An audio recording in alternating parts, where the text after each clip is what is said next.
and welcome back to Prof E Plays. I'm Prof E, and we're coming to you today from my deck. Yes. And if you uh, tune into my channel at all, you know that there are a few ways that I record. Right, one is that I'll record in my living room if the kids are at school, and it happens to be the day that I have time that I'm not teaching, so I'm kind of working from home that day, that kind of thing. Right, so if the kids are away, I can use the living room. If the kids are home, I really can't use the living room because it just gets way too noisy, so I tend to move to the garage. Well, today, my we are home. It's a Sunday afternoon, and my oldest son really wanted to play his VR in the garage so that he had more space to move around and that kind of thing.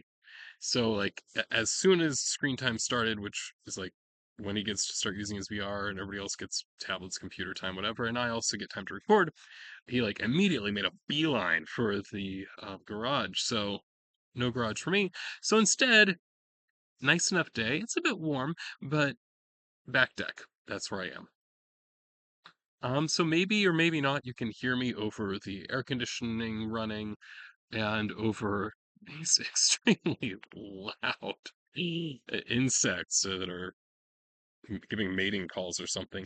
But in any case, we're here.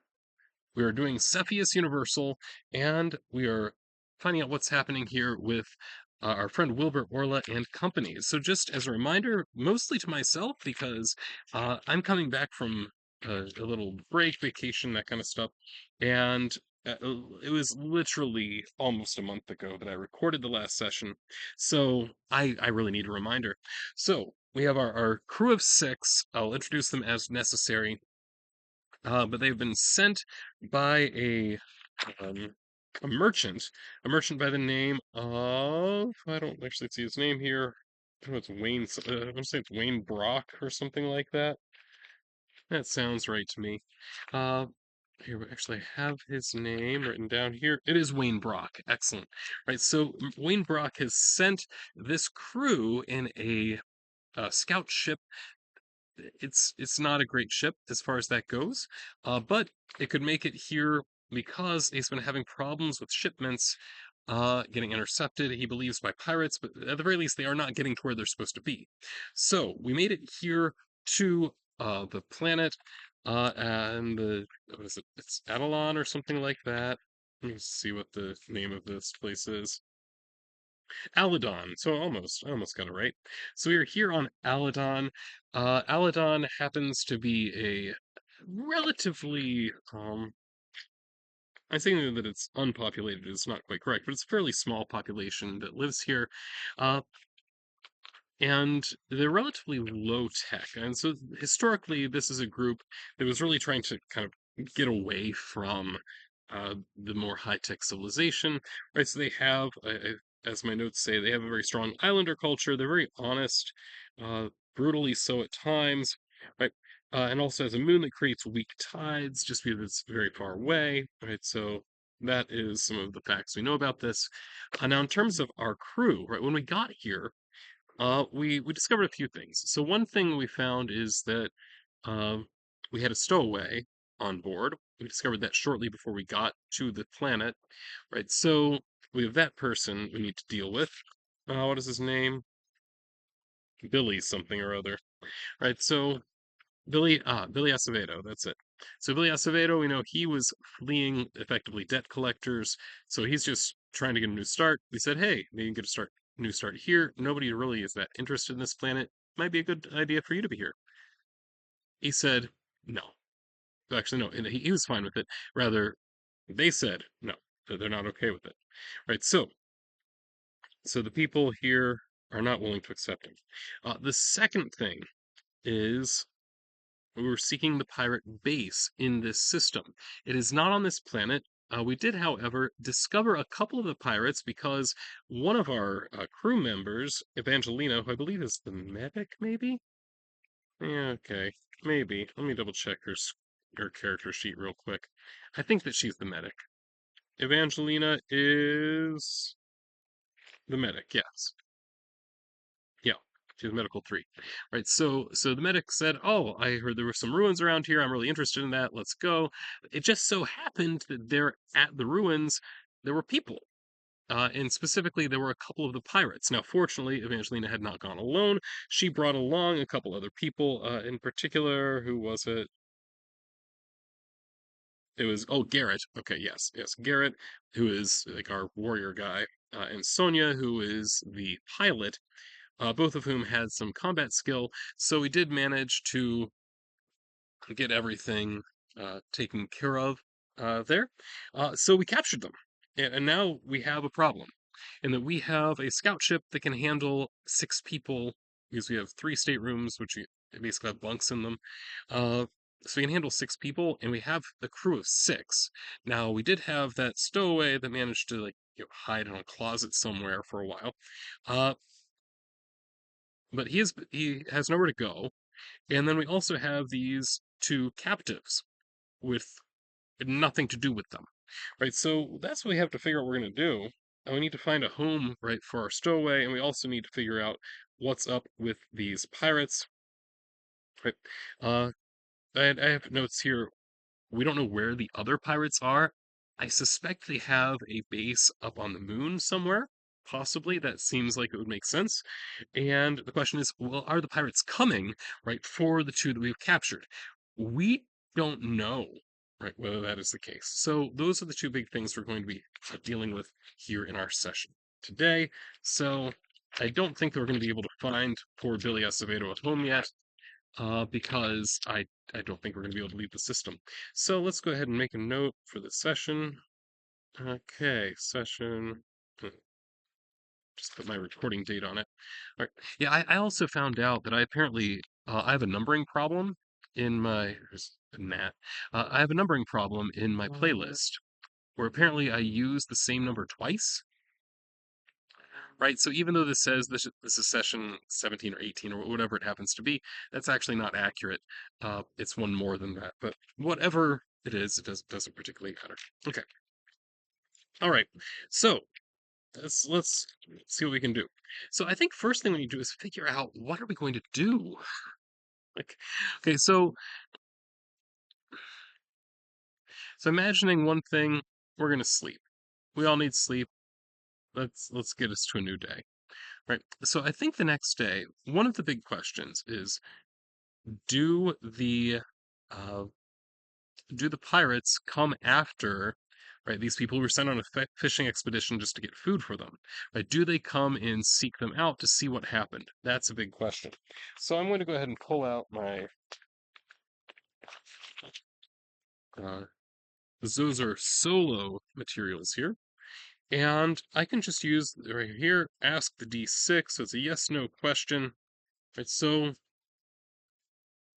I think that's the question I'm going to ask. Do the pirates come to rescue the captives? Or maybe, maybe not. It feels likely. All right, so I'm going to go ahead and roll both dice and take the higher response, which is more likely to be yes. Gives us a more positive response.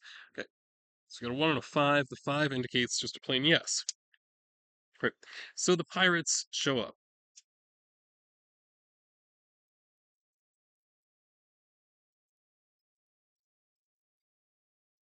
Now, this is potentially an issue because we're in trouble. All right, so one thing I want to know what kind of ship they have. Well, I have here my random tables. I got this. Well, what I'd like to do actually, when I get a big PDF, because like those are solo supplement you can use with any kind of the Traveler Cepheus types of games, even though a lot of the it's definitely designed with Traveler in mind, but that's fine. It really doesn't matter. But it has, but what I like to do is kind of print out each section of it separately. That way, I don't have to have like this entire book that I've printed out of like 200 pages, something like that. Instead, if I want random tables, I have here, I've just printed out the 16 pages of random tables, right, which I print in kind of a booklet format. So what I want to know is, okay, so it's a ship of some kind. So I want to know what type of ship it is. Okay. So let's see what's most likely. So we have a few options. It could be an industrial ship, a military ship, a special ship, which would be things like couriers, that kind of thing, a transport of some kind, either small or large, a scout ship, a frontier ship, and that's it. All right. I mean, it makes sense to me they'd probably have a military ship, but a military ship that's probably not very big. So what I think I'm going to do, I think I'm going to roll on the military ship uh, table and then modify as necessary to get something that makes sense. Because I don't think it's not a battle cruiser, right? That's going to be coming out of actually coming to orbit or whatever. I can't believe that would be something that would happen. All right, so let's go ahead and try this. Okay, so my roll is a 7. A 7 would indicate a patrol cruiser. Okay, now that makes some degree of sense, right? That they would have captured some kind of patrol cruiser. So pirates arrive, they're on a patrol cruiser.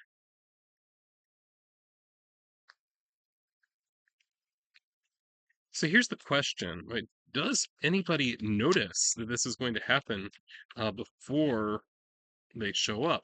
I mean, okay, so given the roles on the ship, I think maybe, let's see, Hazel might be the most likely to do that, but yeah, she probably didn't, to be perfectly honest. She doesn't have any of the necessary skills. We're not, not a very good crew as far as that goes. Sonia as the pilot might possibly have been watching the comms. She does have some comms. Okay, let's go to roll it that way. Right, so Sonia mostly staying with the chip. Right, so I'm just going to say she's monitoring the comms. Let's see. She has 1. That's her skill here. That's a total of 6. I need an 8 to succeed. So no. So patrol cruiser surprises us.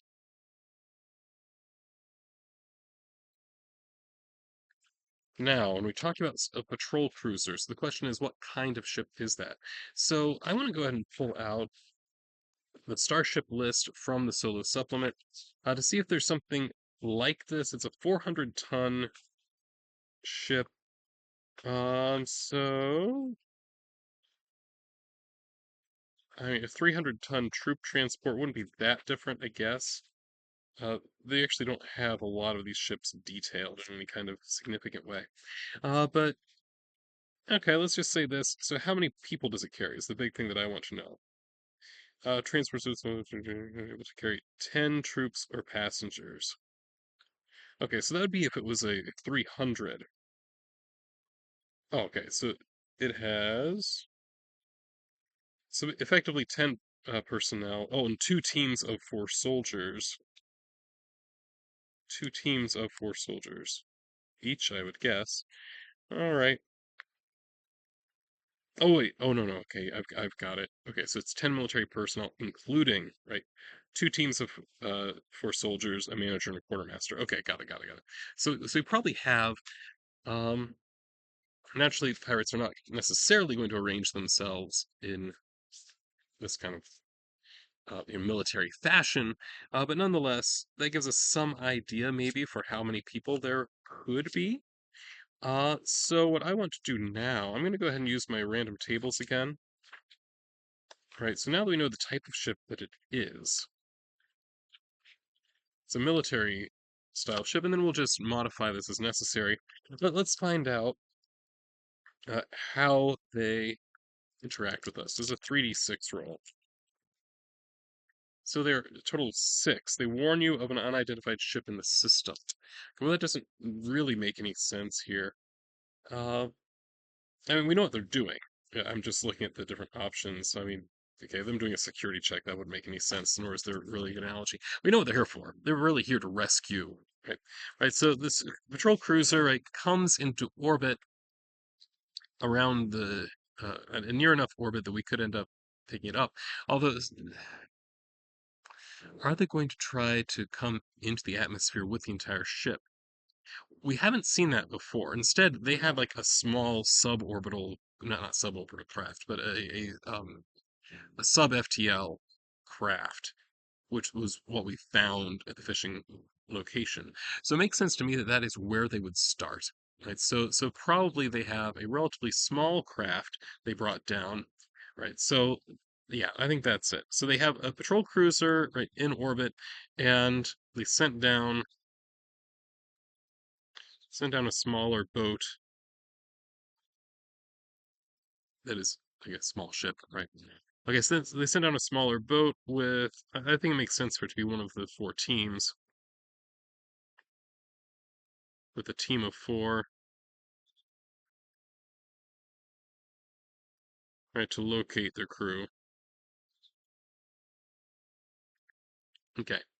So, I mean, it makes sense to me. They probably have already checked the fishing location. They have found their abandoned uh their abandoned boat there. So they're going to come looking elsewhere.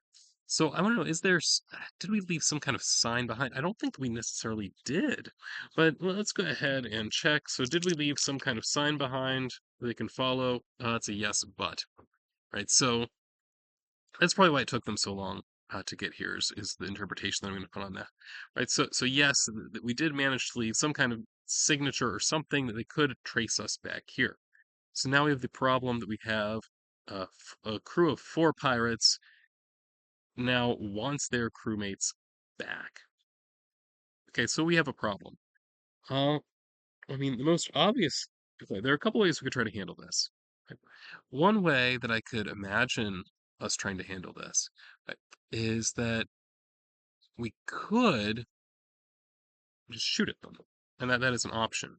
Now, we do have the problem here, though, in that we have a fairly low-tech, seemingly peaceful people here that we are surrounded by, and we don't want to get into that kind of situation if we can avoid it. All right. Plus, we also have two of their crew people that we kind of have to keep an eye on, so they don't cause problems for us. So we could just get into combat. Another option, we could just give them to them. We don't actually have any obligation whatsoever, right, to have captured these pirates. We just wanted to know whether they had a base and where it is. That's it. So, so I think that oddly enough, just it seems like a reasonable solution. All right. So I think that's it. Right. So this team of four show up, and I think that now, okay, now let's take the characters into account. What would the characters want to do? So let's go through each of my six characters and try to figure out what they would do. Now, Wilbur Orla, as part of his personality when we first created him, he's a risk taker. Now, at the same time, he's not very capable, but he is a risk taker, so he might possibly be inclined to say we should fight them, by which he means Garrett should fight them because he himself has remarkably little fighting ability. Garrett is the one. He's seeking fortune here, right? I don't know that I see him, despite the fact that he's the one that actually has the fighting ability. I don't know that he's that interested actually in starting a fight here, despite like the fact that he kind of comes from the scavenger background. Maybe because of that background, he isn't that interested in getting in a fight. Right, so I think Wilbur's going to try to persuade people that this is what they should do. Hazel, um, yeah, I don't think, just thinking about her, I don't think that she would be that inclined to fight either. Sonia's optimistic, determined, so that means that she would be inclined to think they could win a fight. Uh, William is selfish and focused on reward. I think he would see this. The odds are stacked against them. I don't see him as necessarily being a risk taker, so I don't think that he would be that in favor of it, especially as he has like no combat ability. And Evangelina, she talks tough but is scared inside is her psychic evaluation. I think that she would probably make some kind of argument that this is not the best idea. Okay, so I think that that's what's going on here. So do I want to roll a confrontation? That sounds fun to me, and I'm the one playing, so I get to decide. So that's what we're gonna do. So debate what to do. Okay, so we're debating fight versus just hand them over.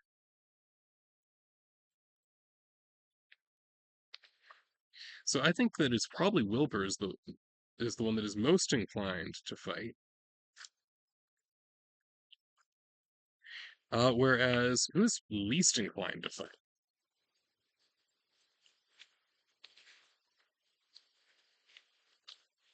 Well, you know what? I'm actually going to say it's probably Sonia is who I'm thinking of here.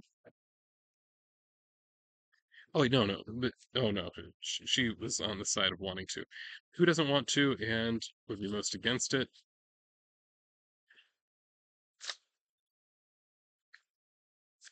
I think Evangelina might make the strongest case. I'm just going to say that. Right. Okay. So Evangelina makes the case against it. So Evangelina is on the other side. So here's how this works. Right. So in a confrontation between two characters, or one character is trying to convince the other, we make an 8 plus roll using die these die modifiers. Right. So if you're trying to convince two or more characters, you get okay. So the one convincing I think is going to be Wilbur here. He gets to add leader because he is trying to convince two or more characters because there's more than just one that's against what he wants to do. Now his Soch. Okay, if it is more than convince your Soch is double or higher than the opponent, he gets another plus two. So he gets a plus three on this. So, all right. So he's rolling at a plus three. Oh, it looks like I lost contact with my. Yeah, okay, internet's down. That's the problem. So you can't see it, but I did roll a five. Five plus three is eight. He won. So there's going to be a fight. All right, so let's go ahead and see how that fight turns out, I suppose. And I lost my paper. There, that's okay. That's not okay. Where'd it go? Well, let's get a new paper. I can find the other page later. Ah, here it is. All right. Okay. I'm actually going to make a reaction roll now. So I'm going to make a reaction roll just to see. So Evangelina lost this. She might be upset, right? So is there going to be a bad reaction here? There isn't. I rolled a 12, right? So, all right. So instead, we're going to combat. So I'm going to use the combat scene resolution here, right? So, um, I mean, it's just a basic fight, right? So I think this is a very shaky plan. We were outnumbered by the enemy, which I think should give us a -1. So we go to combat. Oh, we're not outnumbered by them, are we? And we have, even if you include just the crew, there are six of us. Um, okay, so I think we have a shaky plan. So combat with the pirates. All right. So we got 0 from the plan. We outnumber them, so we get a +1 from that. And then we can also have each of my combat-oriented people make a roll to see whether that also is going to add 1. Right? Yeah, for each character who brings a significant skill or successful roll, that skill to scene maximum +3. Well, Wilbur does not have a does not have a relevant skill. However, Garrett does have a relevant skill, right? So he's in gun combat here. +2, he succeeds. So you get +1 from Garrett. And then I believe the other one, yeah, because Hazel does not. Sonia does. She gets a +1 as well. She fails, so that didn't help. And then neither William nor Evangelina have any kind of. So we're operating here at a total of +2 with this roll. I'm going to roll it. 7 plus 2 is a 9. That's success.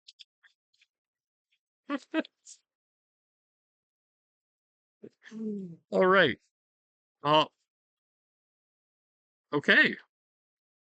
So we have a total. So we succeeded.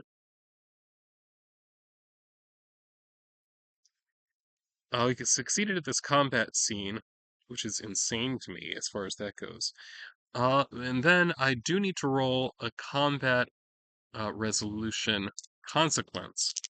It's at -2 if the roll was failed, but it wasn't failed. It actually succeeded. So let's see. Oh, 2. So that means a PC or NPC is severely wounded. All right, so who is it that's severely wounded? I'm just going to roll a die. 2. Well, that's Garrett! Because I think in the order that I have them in my book, that's just the order I was going to go with. Garrett. Okay, so success, but Garrett is severely wounded.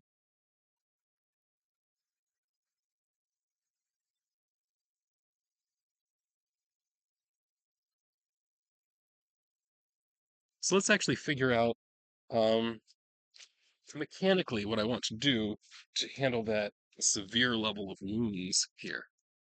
All right, so let me pull out combat here. There we go, injury and all that. So seriously wounded as hell will do it. Oh, so that would indicate, okay, so wounded is if your endurance gets lowered, because that's the first thing that takes a hit. All right. Seriously wounded, which is what it says. So make sure that I have this right. Severely wounded, yes. That means two characteristics are at zero. A character is considered seriously wounded if he has two characteristics at zero. He's immediately knocked unconscious and in shock. The character makes an average endurance roll every 10 minutes. If they fail, they lose a characteristic point. This duration stops when surgery is carried out. Seriously wounded characters who have recovered consciousness can only crawl along at 3 meters per combat round.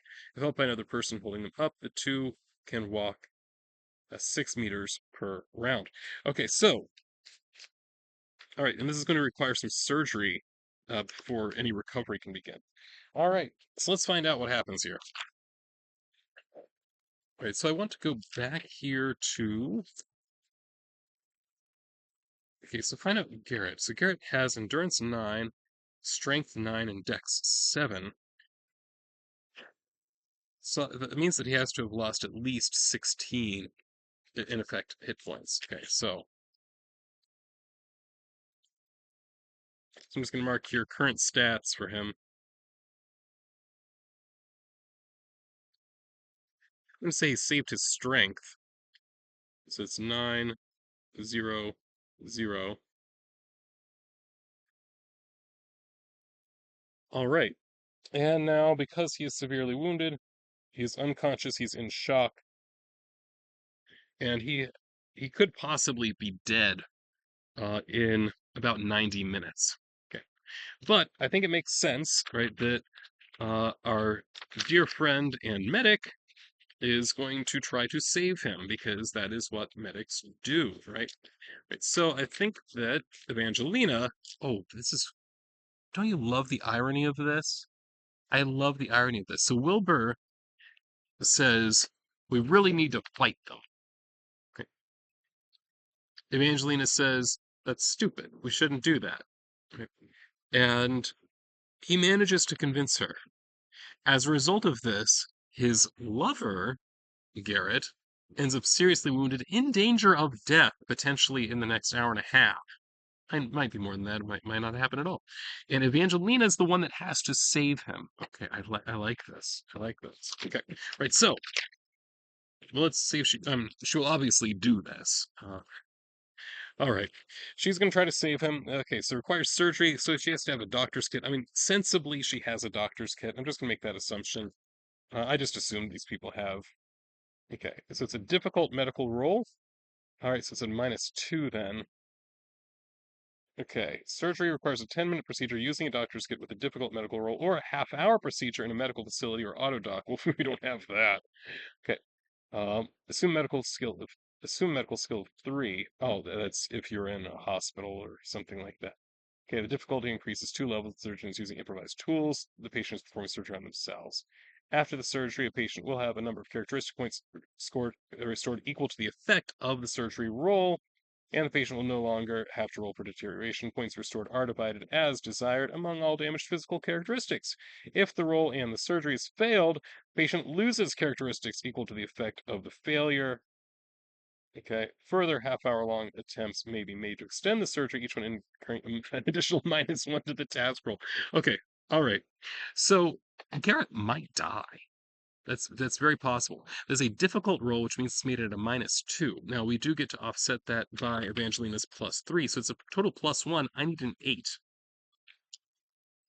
I rolled and I got a 6. Okay, so that was a 10 minutes. So 10 minutes and it failed.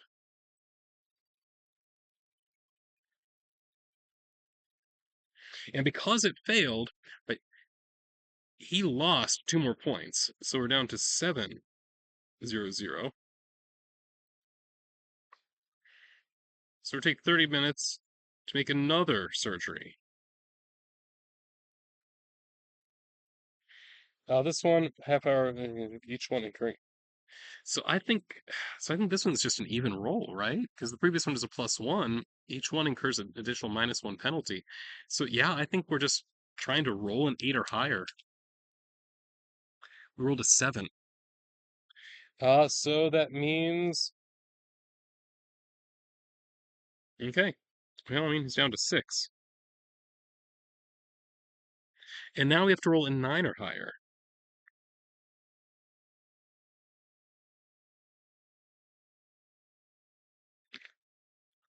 Can I roll a 9 or higher? I rolled an 8. Oh, goodness. So another failure. Another 30-minute surgery. So he will have been in surgery now for an hour and a half. Okay. This time we need a 10. Failed.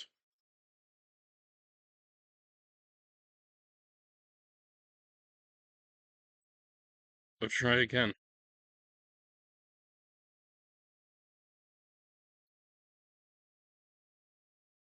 All right, so this time we need an 11 or higher. 11 or higher is what is necessary here.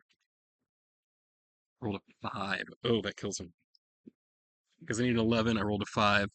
The difference there is 6.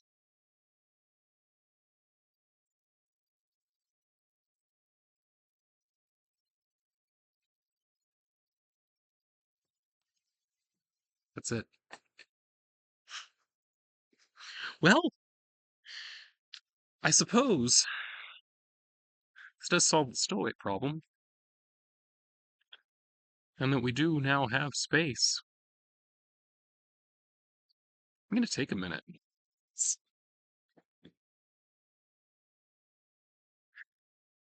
All right. All right. So that is where we are. I need a new sheet of paper. Okay. So what has happened thus far? Pirates show up to rescue, to launch a rescue mission trying to rescue their crew. Instead, what happened is that Wilbur argued that no, no, we should fight them off. We can do it. He was correct.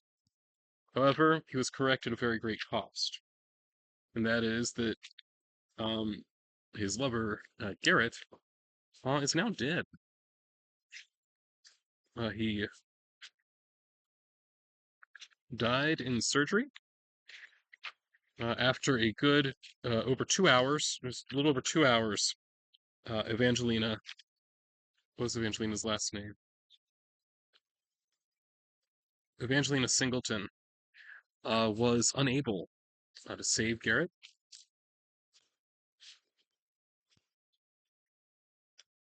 And I'm removing him from my book. So what happens next? Well, so one thing that we know was going on for those 2 hours was that Garrett was in surgery. What else is happening during those 2 hours? Well, one question that I think is a good one is what happened to the other side? So we know that there were 4 pirates there. We know that they lost the battle. Did they die? That I don't know. So I'm gonna have to think about that a little bit. So I'm gonna pull this out.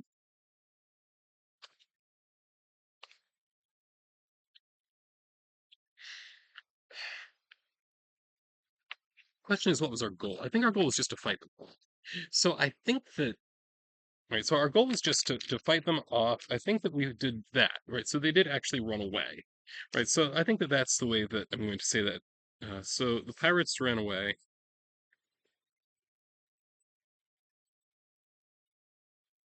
which means naturally they're going to be going to get reinforcements.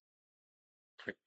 Now we have a serious problem on our hands because of a couple things. One, we lost our most skilled fighter. He just died. Right? Another problem we have is that these pirates are going to come back with reinforcements almost certainly within a few hours. Right? So, yeah, they're on a relatively small ship. It's going to take them a little bit to get like to the moon and back, in effect. But nonetheless, it's only a matter of time till they get back here. Now, we could, of course, pack up and leave. We obviously have evidence the pirates are here. We obviously know that they're here on this moon. However, doing so will leave the people here in a vulnerable position, and that just doesn't feel right. Right. So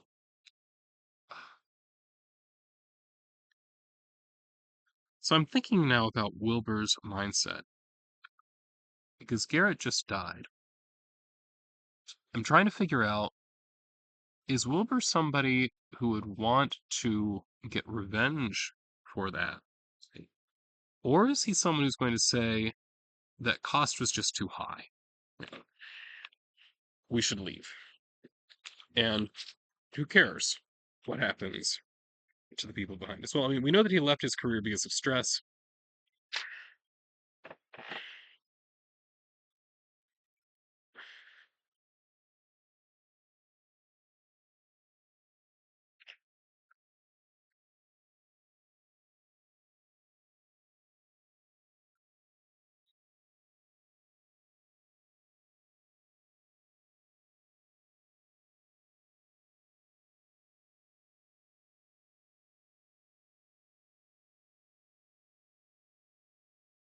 Okay.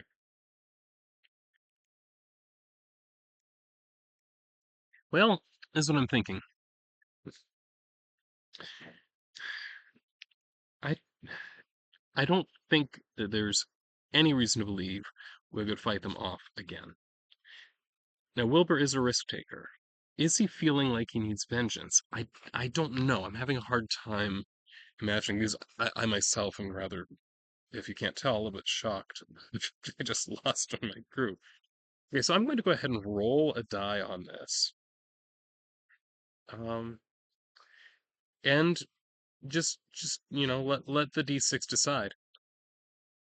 D6 says it's a 3. It's a no but, right? So we're not going to try to stay and fight, but what are we going to do instead? I mean, okay, just staying and fighting them head on is stupid. Okay. Is there a way that we can try to do something that would hurt them in some way? Okay. So I think what we're going to do is this. We are going to. Does anybody have demolitions or anything that can be used for that purpose?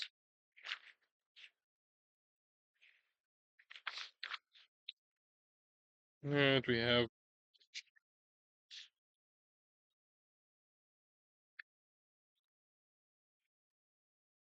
Yeah, we don't really. Oh, I forgot London could have made a roll. But in any case, um, okay, so what I'm thinking is this, is that maybe what we could do is booby trap the um the boat at the fishing village. So what I'm thinking is, we can tell like I call them natives. They're not really natives. We can tell the colonists here, right, that we are going to go and take the prisoners. We're going to put them back where we found them, and rig something there to explode. Thing is, none of our people have demolition skills. Uh, we have an engineering skill, but that's really kind of pushing it. Let's be honest. So I think that we're going to be operating at a -3 on any kind of demolitions roll, in order to. Okay, no, but if we're working with the ship, then engineering might actually. Yeah, okay, engineering I think is going to be okay. Right, so we're going to have our engineer make this roll, right, to uh, just set things to blow up at some time in the future. Right, so we'll try to buy ourselves a little bit of time that we can leave, and that's what we're going to do. So that's our plan. Right, so here's the plan.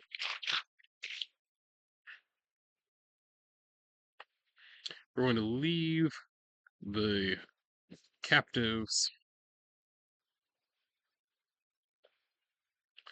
at the fishing spot.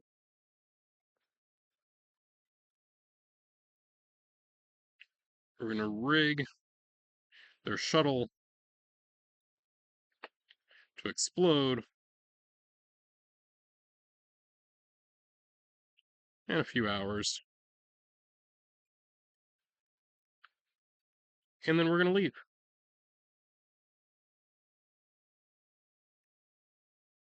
report that there are pirates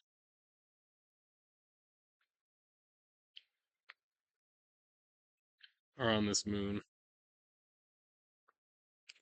There we go. I think that's what we've got. All right.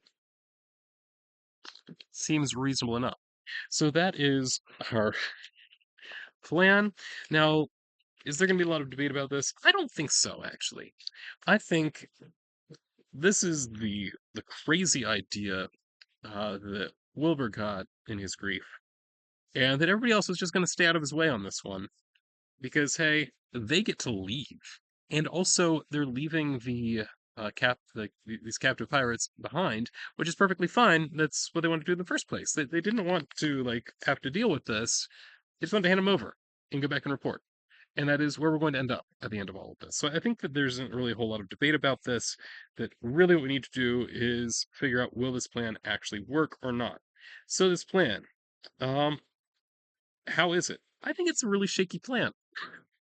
it's, it's a really shaky plan. We don't have great skills here related to this. We don't know that the timing is all going to work out right. So I'm going to say that yeah, this is a shaky plan. So I'm just going to mark that down, which means that it's going to be more difficult for it to succeed. Okay. Is it a safe plan? Oh, absolutely not. Right? This is a very dangerous plan. So it's shaky, it's dangerous. All right. And let's see what we've got. Okay, so I'm going to go ahead and uh, those that are contributing to this plan in a significant way, which I think in this case would be who is it that's rolling for engineering? It's William. Yeah, okay, so he's going to make this roll. Hopefully he's going to make the roll. I rolled a 7 plus 3, 10. Okay, yes, that's a success. So we get a +1 on this roll. We're aiming for a 10 total.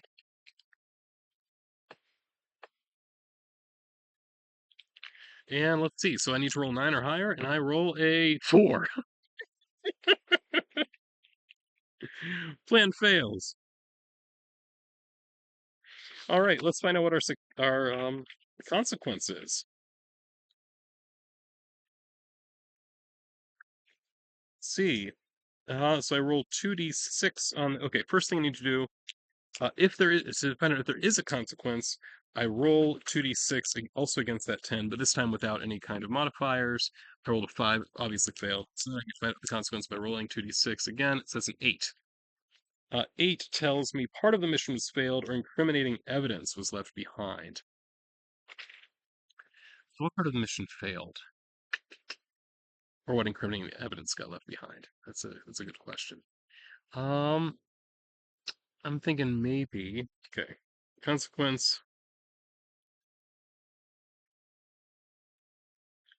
or incriminating evidence. Actually, oh, this is obvious. Okay, yeah, okay. This it's obvious what is supposed to happen here. That is that I drop these guys off. William goes in. He thinks that he has rigged things to explode. We leave. They don't explode, which means then we now have a couple captives who are going to go and report everything they know, right, about us and our activities to this set of pirates. Okay, right. So that is these captives will report back to their pirate bosses.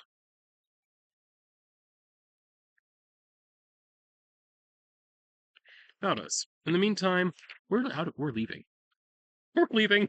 This has been an expensive enough trip, as far as that goes. Let's get out here. All right. So, next steps then. Let's go ahead and pull out our traveler's booklet. So, checklist. We finished our on-planet activity. Um, Now we need to jump from world to world. There will be no starport encounters because there's no starport here. And then we roll for a starship encounter potentially. So as we leave the system, let's see if there is any kind of starship encounter. Got a -1. I rolled a total of 1. No encounter. All right, so no encounter there. Passenger ship event is something we need. So, oh no, I'm not passenger ship. This is a non-passenger ship.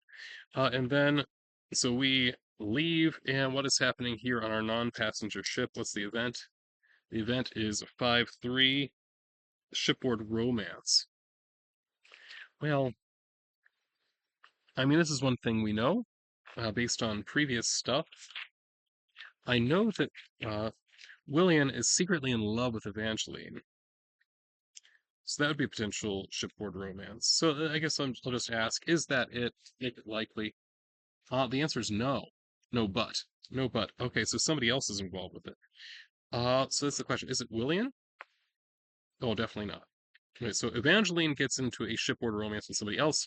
There are 3 other people on the ship. I'm just going to use this as uh, a D3 roll, in effect. So it's Wilbur, Hazel, Sonia in that order. Okay, and I rolled Hazel. So Evangeline and Hazel now become romantically involved. So we've got a little love triangle happening now. Okay. That's something I'm mostly going to keep off screen, but it's something that is, I guess, worth remembering for the future. So this is something that, you know. All right. So that's the ship event that's happening. Make a reaction roll for the group during jump space. That's a good idea. So reaction roll, how are we feeling? 6. So somebody's not happy. Okay, find out who's not happy. Roll the d6 and 3. 3 would have previously been Hazel, but now it's going to be Sonia. Sonia is unhappy for some reason. And what is her reaction? It's a 6. Argument with another character. Okay.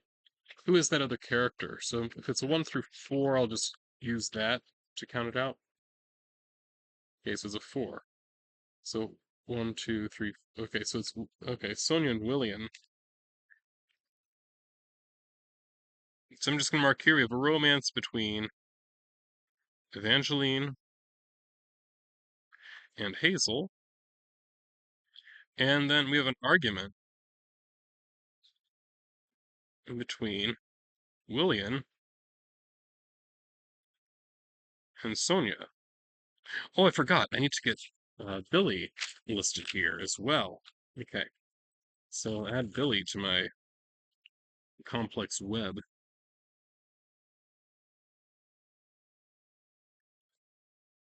All right, so that's what we have going on there, and then we get okay. Let me trace my path. Now remember, Billy doesn't want to go back to Matsuyama, so he is not going to want to go back there. He may very well just get off somewhere else. So let's see, Basio Tune, might that be somewhere that he would unload? Basio Tune 707.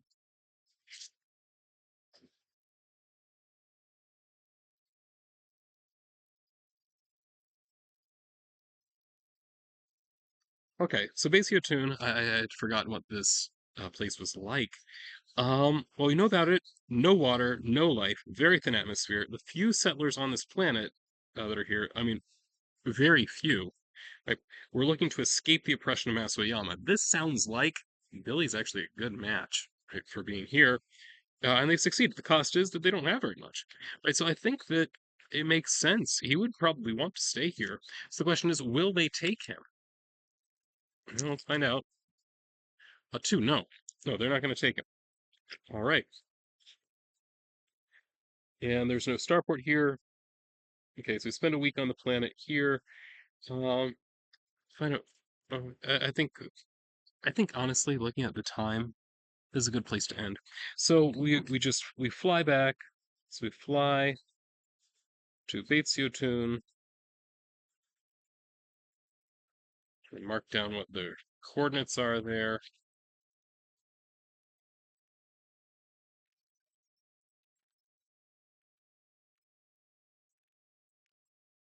Which is 0707. say they reject poor Billy. Nobody wants him around.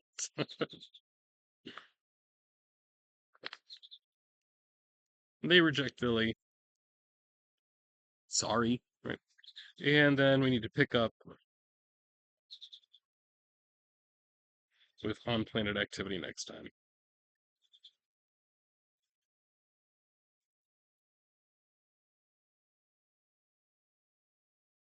All right. So that's that. Well, that was quite a session today. Um, Thank you for tuning in. And this is Profi signing off.